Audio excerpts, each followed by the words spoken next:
I'm Sally, and this is another edition of Battle Bits. Today, we're reading the first chapter of Restart by Gordon Corman. So chapter 1 is called Chase Ambrose. I remember falling. At least I think I do. Or maybe that's just because I know I fell. The grass is far away until it isn't anymore. Somebody screams. Wait, it's me. I brace for impact, but it never comes.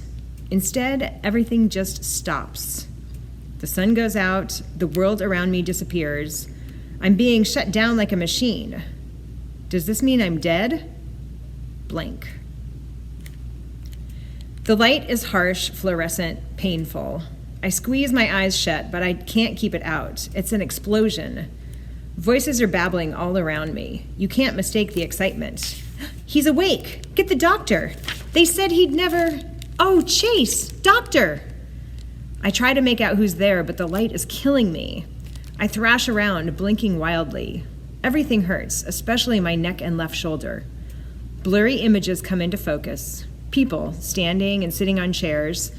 I'm lying down, a sheet over me, white, which makes the brightness even worse.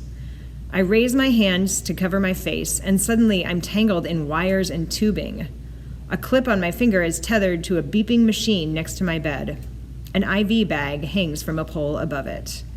Thank God! The lady beside me is choked with emotion. I can see her better now. Long brown hair, dark-rimmed glasses.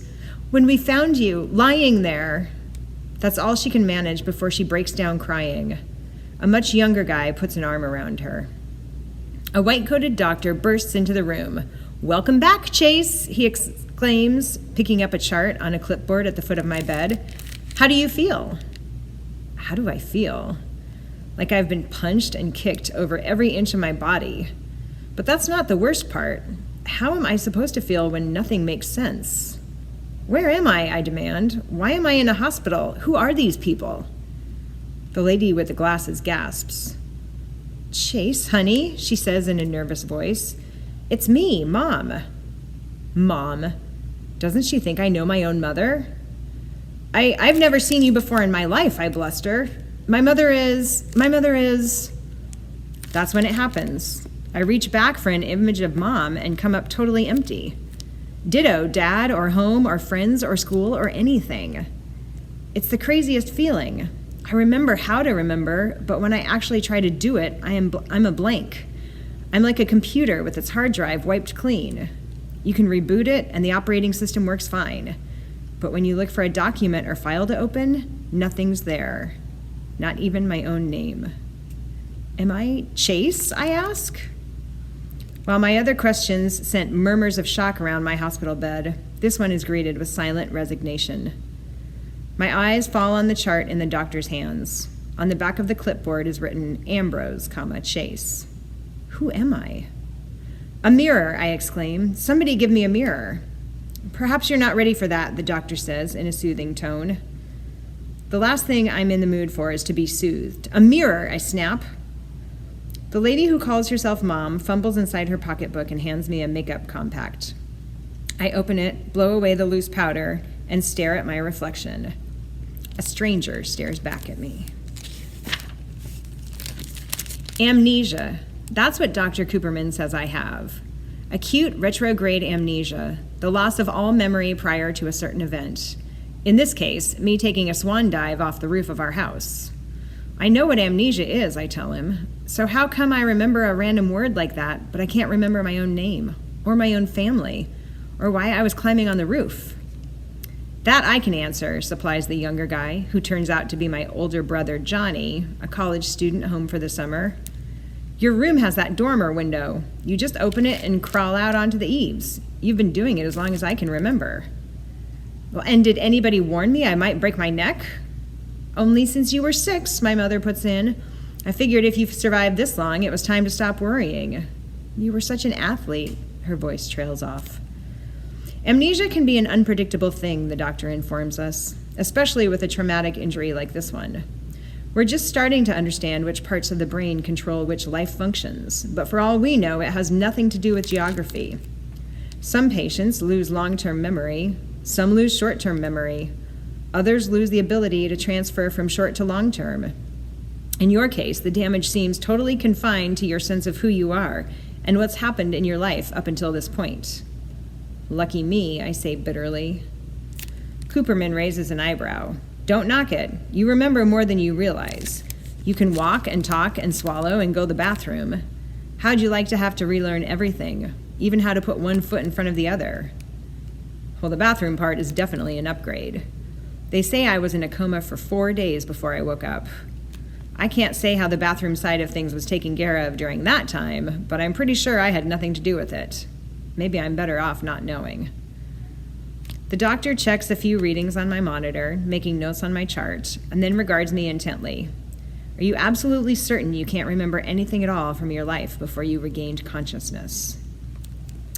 Once again, I peer back into the nothingness that's where my memory is supposed to be. It's like reaching into a pocket for something that should be there but isn't. Only that something isn't keys or a phone, it's your whole life. It's bewildering and frustrating and terrifying at the same time. Try harder, I push myself. You didn't just whoosh into being when you came out of that coma. You're in there somewhere. A vague image starts to form, so I bear down, concentrating with all my might, trying to wrestle it into focus. What is it? Johnny asks breathlessly. At last the details sharpen into view. I see a little girl, maybe 4 years old, wearing a blue dress with white lace. She seems to be standing in some kind of garden. At least she's surrounded by greenery. Well, there's this girl, I begin, struggling to keep the picture in my head. Girl, Cooperman turns to my mother. Does Chase have a girlfriend? I don't think so, my mom replies. It isn't like that, I insist. This is a little kid. Helene? My mother asks. The name means nothing to me. Who's Helene?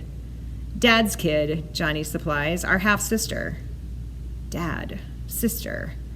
I search for a connection between these words and the memories they should trigger. My mind is a black hole. There might be a lot in there, but it can't get out. Are the two of them close? Cooperman inquires. Mom makes a face. Doctor, after the accident, my ex-husband came to shout and accuse and punch the emergency room wall. Have you seen him here since then, while his son lay in a coma? That should give you an idea of the relationship between my boys and their father and his new family. I don't know any Helene, I volunteer, but you can't go by me because I don't know anybody. This is just a little blonde girl in a blue dress with white lace, kind of dressed up, like maybe she's going to church or something. But why I remember her and nothing else, I can't tell you. Definitely not Helene, Mom concludes. She has dark hair like her mother. I turn to the doctor.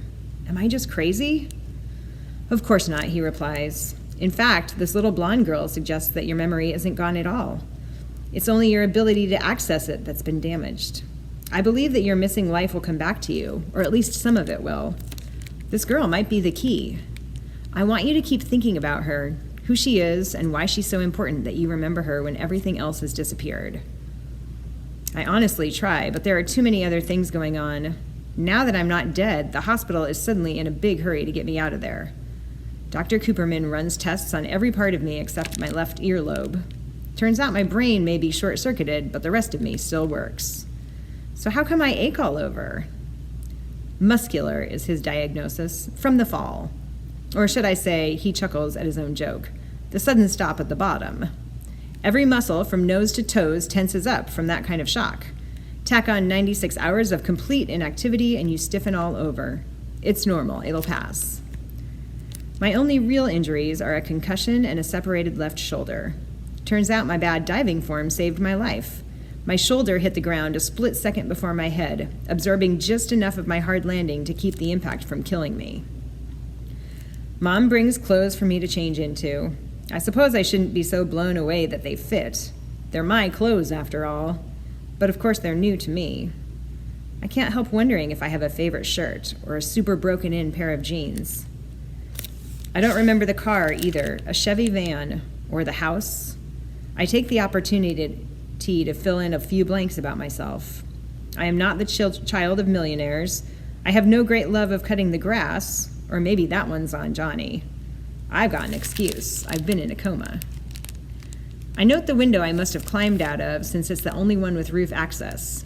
For some reason, I expected it to be higher, and I'm embarrassed. Like it's an insult to my manliness that such a puny fall scrambled my brains.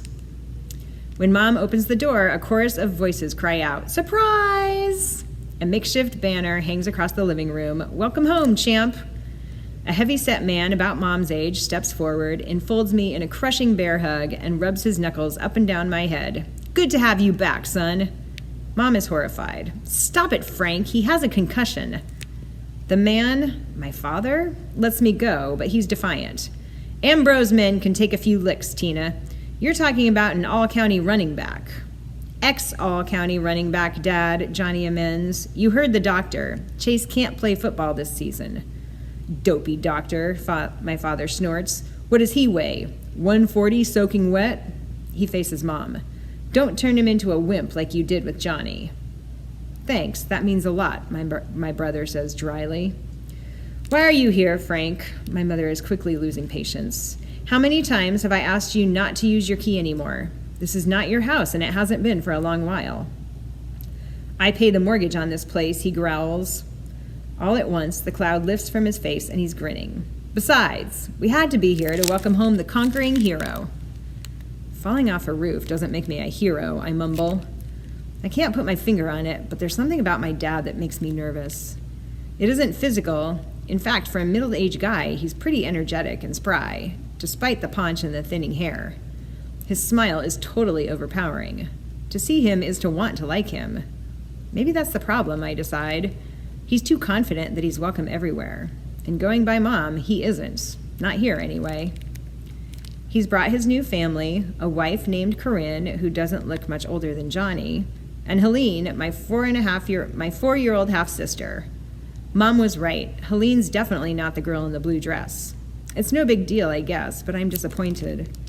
I was kind of hoping for one thing in my life to be connected to reality. Although I'm meeting them for the first time, I have to remind myself they already know me. For some reason, they don't seem to like me very much. Corinne hangs back, and the little kid stays firmly attached to her mother's skirt. They look at me like I'm a time bomb about to go off in their faces. What did I ever do to them? My father seems to be settling in for a long visit, but Mom's having none of that. "He has to rest, Frank," she says. "Doctor's orders." "What, he's chopping wood? He's resting." "Alone," she insists, "in his room, where it's quiet." He sighs. "Ants at a picnic, that's what you are." He hugs me again, squeezing slightly less this time. "Great to have you back, champ.